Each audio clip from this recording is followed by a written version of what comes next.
All right, guys, thanks for joining us for another episode of Close and Conquer. Really excited today about our guest because my buddy here, Justin Waller, has an amazing story, but he's also an amazing person. I like strength.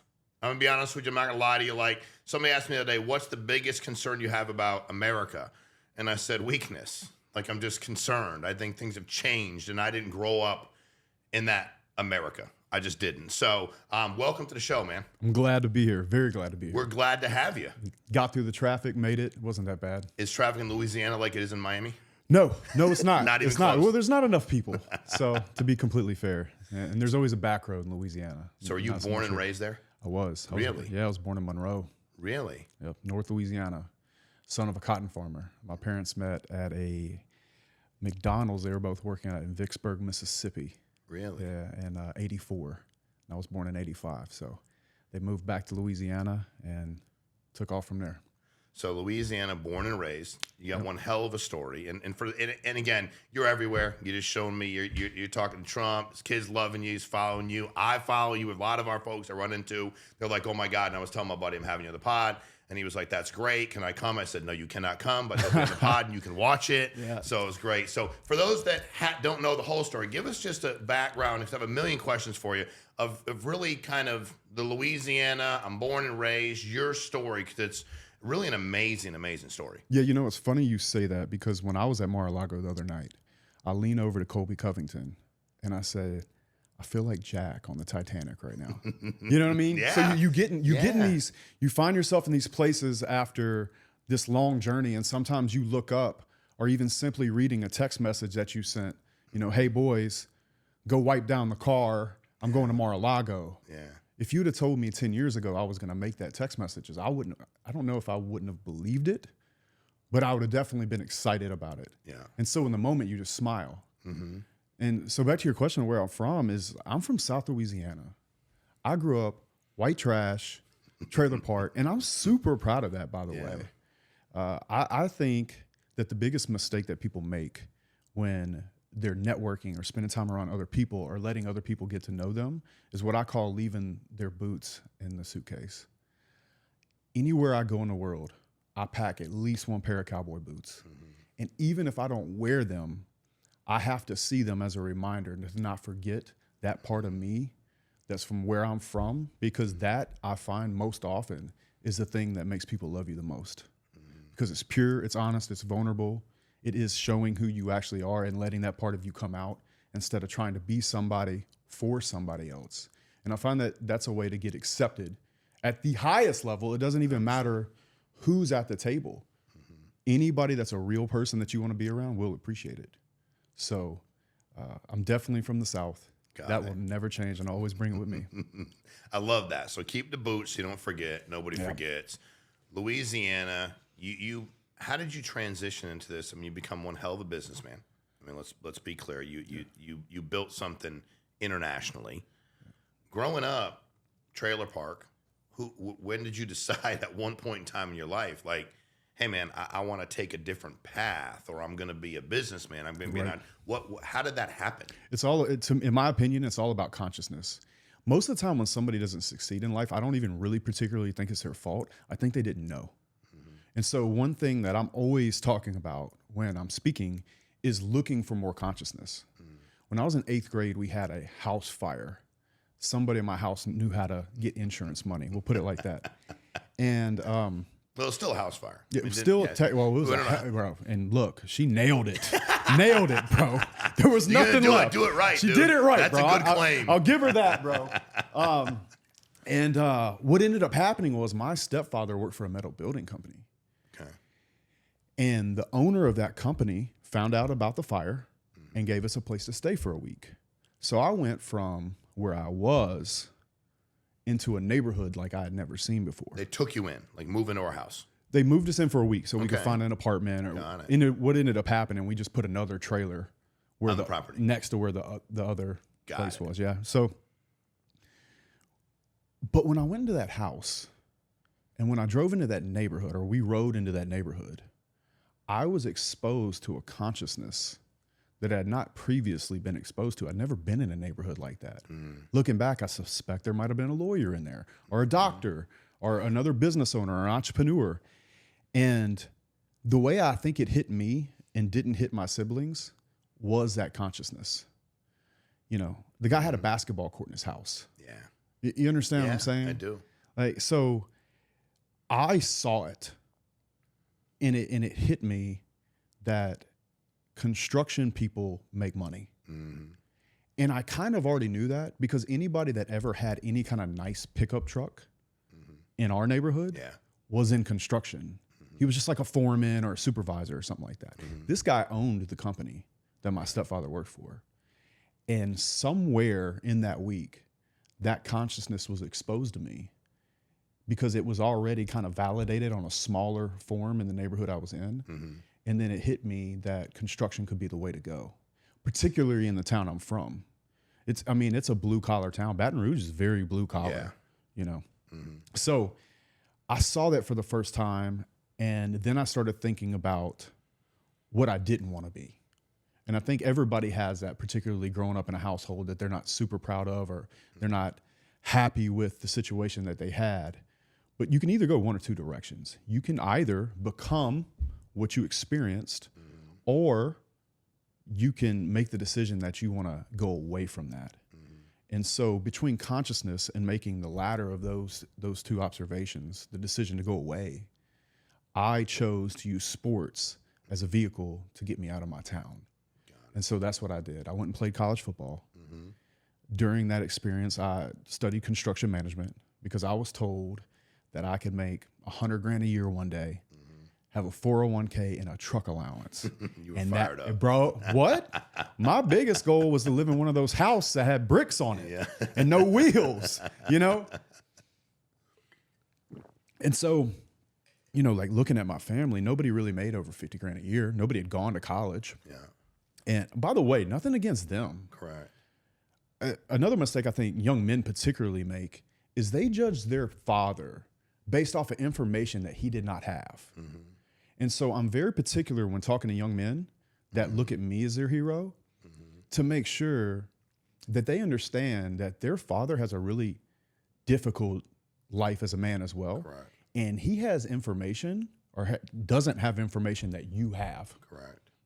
And so every generation has a new set of opportunities that comes with a different set of problems, you know, and I like to remind people of that very, very much, especially when it's a young man that his dad is around. But what point were we on? So you were, when you decided you went to college. Went to college. So you that's decided right. the construction deal. So I decided to do when construction. When did you decide, hey, I can actually build my own company. Like I can do this. I got forced into it. Really? But I had a little bit of a boost. My junior year, we're going to play Arkansas. Okay. Because we were in Monroe, Arkansas was not that far away, so it was a bus trip. Got it. Who were you playing for? I was playing for ULM in Monroe. Got it. Okay. It's a little team that beat Alabama Yeah, in I know 07. they are. Yeah, I started that game. Yeah. It was Nick Saban's first year. So we're going to play Arkansas, and this is where they have McFadden, Felix Jones, Peyton Hillis. They're stacked this year. And I'm like, okay, well, I'll take a little distraction. So why don't I read this book called Rich Dad, Poor Dad? I don't even remember how I got my hands on the book. But I remember being in the hotel room that night and telling my roommate, he was my roommate for 3 years on the road. His name's Zeke Zachary. I said, Zeke, one day I'm going to own a big business and I'm going to make money. And he goes, you know, in his Lafayette accent, yeah, okay, bro, you know, whatever, you know, and he was getting lined up. We had a guy that would go around and like line everybody up, you know, before the night before the game. Yeah. Check you in curfew, make sure you're where you're supposed to be. Yeah. Well, no. He was like a barber. So like, line you up. Got it. He would line like, so he had literally line you up. Yeah. So he had braids, but he do like to line up he was around lined here. up while you were telling him you were going to own a big business. Yeah. So he's sitting in the chair and he's like, yeah, all right. He wasn't really laughing at me. He's like, yeah, okay, I got you. Okay. Did you believe it when you said it? Of course. Yeah. How come? I believe you, but I'm just saying, how come? I mean, you spent a week with a guy that was in the business. You started to understand this stuff. Nobody was mentoring you. You have done sports to get out. Yeah. So even to this day, if I say something, I believe it. Okay. Because I know my track record with keeping promises to myself. Got it. And get myself in the right position. You have to understand at this point, I had already figured out how to not only get out of my bad situation in high school by using sports and leverage and networking, but I had figured out a way to not even really have to go home if I didn't want to through that in high school.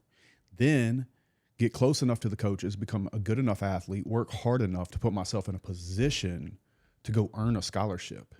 Now I have left my hometown on my own. I'm studying construction management on my own. I've earned a scholarship on my own. I'm going to play in front of 75,000 people tomorrow on my own. That's right. With my team, but on my own. I had already taken control of my life, and I'm 19 years old, 18 years old. So I already trusted me. And so when I read it and I saw this next opportunity, I learned about this new thing, this new consciousness.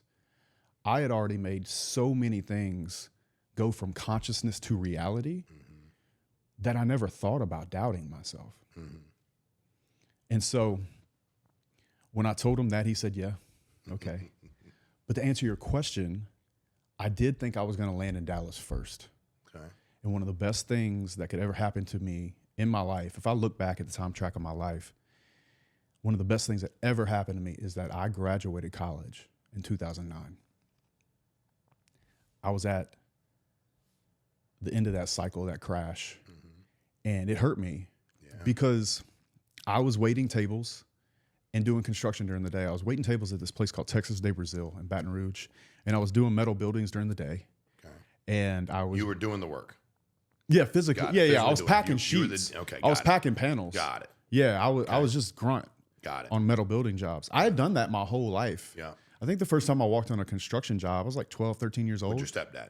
Yes. Got it. Yeah, they were like drinking Bud Heavy, doing backyard sheds, smoking weed, like just like rolling, doing the jobs for cash. Different kind of balling. Yeah.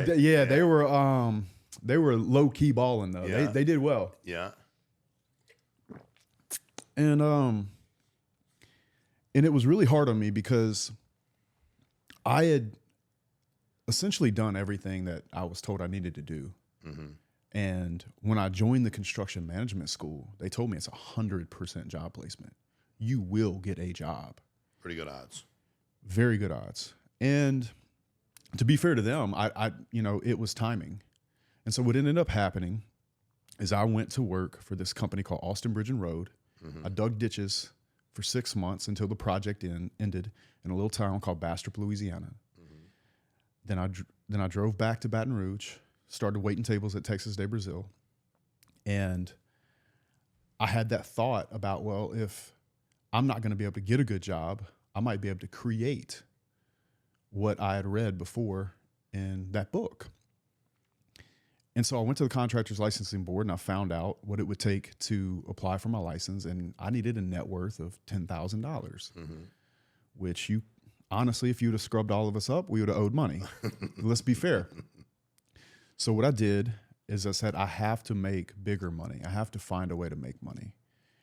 And so I would take my resume between doing jobs and waiting tables to construction companies. And there was this one particular project that was going on in my hometown in Baton Rouge, a big hospital. And I'd gone in there 3 or 4 times on the job site, in the job site trailer, to see the boss. I was looking for the guy that could possibly hire me. And the lady would reject me every time. But the 4th time I came, I decided to start talking to her about the pictures on her wall and the kids and all of these other things. And she stops me and she goes, "Give me 1 minute." I said, okay. So she walks back in the back, and here comes this old 50-something-year-old, grizzled, angry-looking white guy, And he said, "Are you Justin?" I said, "Yes, sir." He said, "Come with me." And so we go back to the back. He sits behind his desk, and he goes, "Give it to me." And I'm all like, He picks it up. He looks at it. He looks at me. He looks at it. He throws it on the table, and he says, "So you mean to tell me that you're coming in here on my $40 million construction project, and you've been in here 4 times, I know who you are, to interrupt my job while I'm building this hospital?" And I'm all over there like, "Yes, sir." Yeah. He leans back in his chair and he goes, "Well, I like that shit." Oh, shit. Gave me a job. Really? Gave me a job. And the first thing I did, because the job was paying per diem, is I went to the bank and I told the lady to draw out my entire check so I would just live off per diem, which would have been like 80-90% of my pay would be auto drafted out of the account until I had enough to apply for my contractor's license test. Okay. I took that money, I moved it to another bank account, and went and applied for my residential so I could build houses. And that was 14 years ago this March. Really? Yes, sir. Started building houses. Well, I built a couple. Okay. And I didn't like going over paints with Karens and things like that. Okay. So I had that flashback to that guy that owned that big steel company, that metal building company. And I transitioned and I started doing commercial metal buildings. So now we have 200 guys, all 50 states, working on Amazons, airplane hangars, rooms to go, Costco's, Target. If there's steel on the moon, we'll hang it. Yeah. Just get Elon to beam us up, send me a crane, and we'll do it. And so that has been a ride. Yeah. I often say that if I would have picked a different business model, maybe I would have done a lot better. But I don't think I'd be the same person. And for that, I'm glad that I got there the way I did. I have often asked God why this business, because the construction business is rough. Yeah. It's not an easy business. No doubt. I did it for years. Yeah. You don't hire Boy Scouts. No. You know, you get it from both sides. So I ask myself that a lot, but I think it made me who I am. And so I think the ROI is going to be there in who I am and being able to face other stresses from other businesses that I have experienced so far has not been anywhere near stressful as construction. So, well, it's funny you say 09. So I got my real estate license. Well, I started building houses, doing all that other stuff, everything I could get to. Right. I played baseball, and I was like, if I'm good to my coaches, they'll teach me. I had a real estate guy to help me out. But when the market crashed in 08, everybody said to me, I remember the guy said to me, "Why do you think you need to get out?" And I said, "I didn't say I'm getting out." And he said, "Why aren't you going to get out?" I said, "Isn't everybody else going to get out?" And he said, "Yeah." And I said, "Well, I don't know a lot about this because I was raised by my mother who was broke as shit, but I know that like if everybody gets out, I have an opportunity." And it was the best. I mean, I've done a lot of other things too, but it's been an amazing ride for me. You said, I've taught a lot of people, and when you said, "Why wouldn't you believe in yourself?" There's very few people who have that kind of conviction in themselves, especially at that age. You have siblings? I do. How many? Oldest is 6. Oldest of, that makes sense. I would be shocked if you weren't the oldest. Yeah. Were you the only one that had that kind of consciousness? Were you the only one that felt that way? Yes. You wouldn't recognize my siblings if you saw them. Really? Yeah. We nothing alike. Are you all close? We're on good terms. Got it. But it's not, I'm not better than them and they're not better than me. I don't get that vibe from you at all. But there's not a lot for us to talk about. Got it. I mean, I loan them money. I take care of them. Yeah. I love them dearly. But there's not a lot to talk about. Yeah. And a lot of people look at relationships with people they love based off of the world's definition of what that relationship should be. Mm-hmm. I have a 10 out of 10 relationship with my siblings, but it's inside the framework of what makes it a 10 out of 10 to us. I'll never forget, I did an exercise on this one time. It was this weekend thing where it was some leadership training I was doing. And they said, rate your relationship with your mother. Okay. And people would have all these varying answers. And what I learned from that is your relationship with your mother could be a 10 out of 10. Correct. But that doesn't mean you're eating lunch with her every Sunday or talking on the phone every day. It's got to be a 10 out of 10 to you. And me and my siblings are good. You know what I mean? It's good for both. It's good for all parts. Yeah, it's good for all of us. I couldn't ask for anything more out of them.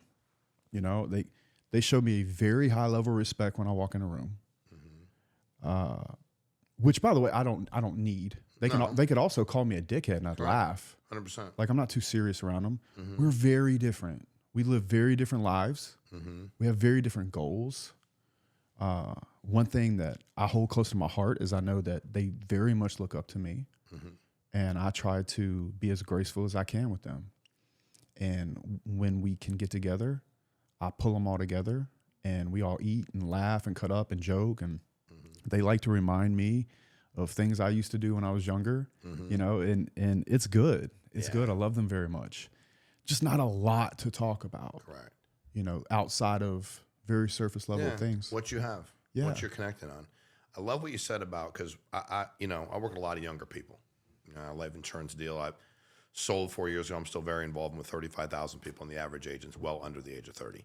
And I love what you said about, because my mom used to call me when I started like doing anything online, and she would say to me, I know what you're saying is the truth, but sometimes it's hard to hear.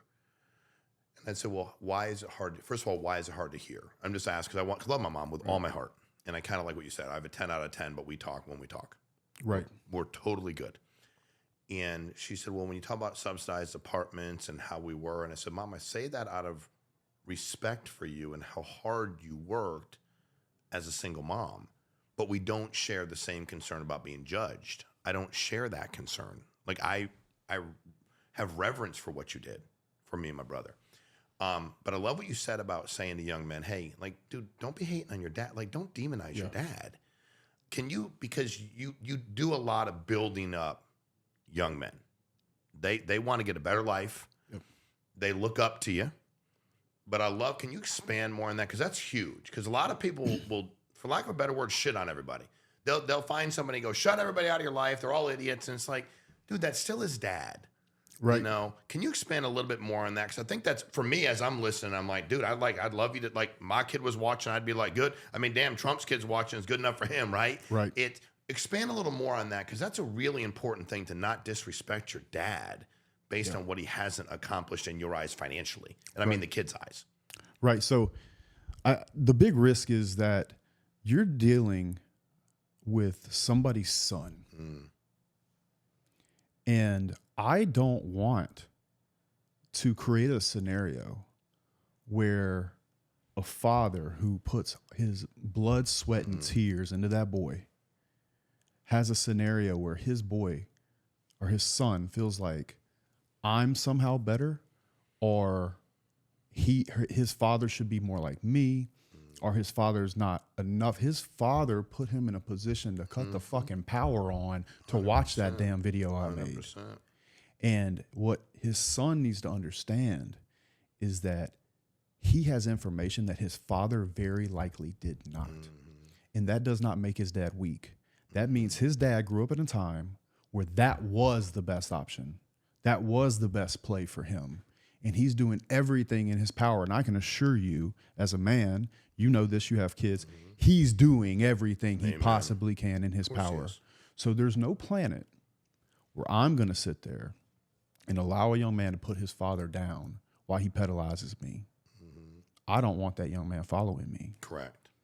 Because that young man still lives under the roof of somebody that loves him very much, that works very hard to put him in a position to watch my videos. And he's going to find out soon enough just how hard it is to do what his father's doing, even if he only gets to the level of his father. I want to make them better in every way. And a huge part of that for me and being complete and being a gentleman is being graceful. And I think that starts with the people that love you the most. And so for that reason, I won't let a young man put his father down when he's talking to me. You know what's weird is I heard when I was real young, actually in college, this psychology professor was talking about father-son relationships. And then I heard a bunch of people talk about it recently, and I read it a long time ago. Said they go through 3 phases, and I think every father that has a son has, I know I have, and then when you walk through it, your boy will idolize you, then he'll demonize you, then he'll humanize you, and you're helping them humanize their dads real quick. It's a pretty powerful thing, because the consciousness, the level you got to, the belief, and I love that, because I agree with you. I think there's a lot of people that have the wherewithal to go do it. They don't have the information. They don't. Right. They don't. Yep. How do you help get people, because, you went out and went to work to get your 10 grand. I did. You went out to work. That's the other thing people kind of forget. Like, you went out and went to fucking work. Like, like, that's what you did. You went to work. You didn't wait. You didn't have somebody come save you. Quite literally. Yeah, like, isn't that point of becoming a man? When you look around, you said it very well about college. Like, I'd gotten myself out of town, got myself in a scholarship, got myself to graduate, got myself to play in front of art. Like, I did that on my own. And that's a measure of being a man. When you look around and go, ain't nobody coming to help me. Right? It's just you, bro. Always say the best day of your life is the day that you realize that nobody's coming to save you. Amen. It gives you permission to start swimming out of it yourself. Amen. If a ship wrecks and there's 100 of you there and you're the only person that knows that nobody's coming to get you, then you can use that energy to start swimming to shore, not paddling around waiting. And you'll be the only one that doesn't drown. It's the best day of your life. And if you can be in that moment and get excited about it because you trust yourself, then you'll succeed no matter what happens. Like, if you can find a way to really be excited about knowing that you're going to have the ball in game 7 of your own life, and you want the shot and you're excited about taking it, there's nothing that you cannot do. Which is what's amazing. I did a podcast recently. He's up street at FAU, and I'm a big Chris Carter fan. I grew up watching him play in the NFL. He's a great dude. And he asked me, he said, do you think there's talent required to be a successful entrepreneur? Because obviously he's a Hall of Fame football player. He's doing some business stuff now. And I said, Chris, I said, because I do think information, I said you have to find a way to get some knowledge base and get some mentorship. I said, but that's what's beautiful about this. Anybody can swim out of it. You don't have to be, what position do you play in football? Tight end. Tight end. You don't have to be able to catch a football. You ain't got to be able to block nobody. You ain't really have to, God doesn't really have to give you, you have to go find it, right? You talk about how important that knowledge is, right? What is the biggest thing that you want people, if you said, Sean, if there's one thing that people miss out on from a knowledge standpoint or informational standpoint that I provide to people that I mentor, one thing that helps, and there's many obviously, but there's one thing, what would one thing be if you could give everybody that's out there trying to change their life, trying to be a better man, trying to get in a better place? You really need to understand the hand that you're dealt and accept both sides of that hand. For example, God is going to give you, based off this hand, he's going to give you a couple of different really positive superpowers. You're going to have energy for certain things. And I think a lot of people either don't recognize those energies and those superpowers that they have, or make an even worse mistake, in my opinion, is they try to fix their downsides without truly understanding that they're holding their breath. I'll give you a good example. There are things that I have an energy for around starting businesses, building systems, putting teams together, but I'm never going to show up and do checklists every day, all day. That doesn't mean I should change my goal for the business or my life.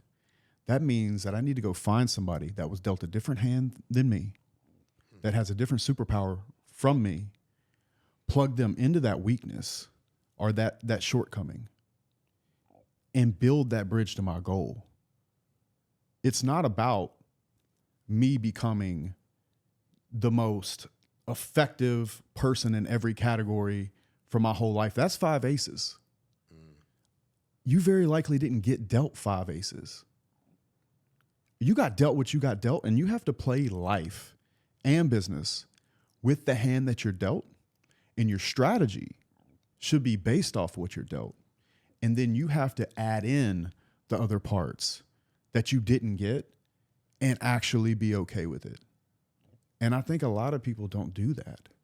I think they look at their weaknesses and look at them and use them as complaints or excuses not to take action, instead of focusing on the 2 kings they got, the pocket kings they got, and then build the rest of the hand based off of that, and be okay and be able to let go of certain things that they don't have an energy for, particularly in business. I don't like going through construction drawings. I'm never going to. It's boring to me. Not my personality. I don't have an energy for it. But the guy I have sitting in that chair could never sell a job for me ever. Correct. But he'll go through those drawings. Loves it. He doesn't miss a thing. Yeah. Misses nothing. Reads spec books this thick. Giftedness. Right? Yeah. I enjoyed building the system to put in his lap to make sure that we never missed a thing. He enjoys doing it. Completely different thing. Love it. So people really need to get to know themselves before they get started with something. And they need to accept the good parts of the hand and the bad parts. And that's going to give them the information they need to set themselves up for whatever they want to do. And they never have to change the goal. They just have to re-look at how to get there. And you have to have multiple pieces on the chessboard to play. So you're building this thing all over the country. You're doing stuff internationally. You're in Dubai. You're doing everything, right? yeah. What is the biggest thing you've learned? Obviously, you weren't going to lose. You weren't. You weren't going to fucking lose. But what have you learned about you along the way as a businessman that you just didn't know? Whether it's in another area of giftedness, weakness, strength, whatever it happens to be. What is something you just have been able to say? Because, you read the book, and it's funny. That's what somebody gave me when I was young. Yeah. Fucking gave me the same book, and I was like, shit, Rich Dad is my coach, John. Fuck, and then there's my stepdad, and I was like, holy shit, right? So mind-blowing. What is something you've learned about you that you didn't know? You knew you were going to make it, but what is something else you learned about yourself? You become one hell of a businessman, influencer, mentor, but what is something you've learned about you through this process that you didn't know? I'll tell you one thing that has become very clear to me in the last 18 months. I remember being on construction jobs, bleeding, muddy, angry, and I would be like, God, why? Why? I could have picked any business. I could have went any direction. Why this?